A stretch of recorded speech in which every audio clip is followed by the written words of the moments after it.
আজকে সব খাওয়ানো হয়েছে ভর্তা। ভর্তা লাভারে গেলে কি স্পেশাল দিন আজকে। এইটা হচ্ছে কাঁঠালের বিচি ভর্তা, কাঁচামরিচ টাইলে এইবার বাইটটা এইটা দিয়েছে, ভর্তাটা বাড়ছে। আর এটা হচ্ছে আলু ভর্তা, এইটার মধ্যে দিয়েছে শুকনো মরিচ টাইলে। আলু ভর্তা আবার বেশি সাদা লাগবে, সেই লেগে এইটার মধ্যে দিয়েছে শুকনো মরিচ। এইটা হইছে কাঁচকলা ভর্তা, এইটার মধ্যে অবশ্য কাঁচামরিচ টাইলে এইবার বাইটটা দিয়েছে, কারণ শুকনো মরিচ বেশি খাইতে পারি না আমরা, আবার এমনিতে গ্যাস্ট্রিকের সমস্যা আছে, আর শুকনো মরিচ খাইলে খারাপ লাগে, কেমন জানি লাগে।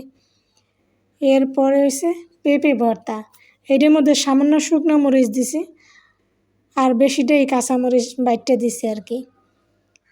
এরপর রাঁধছে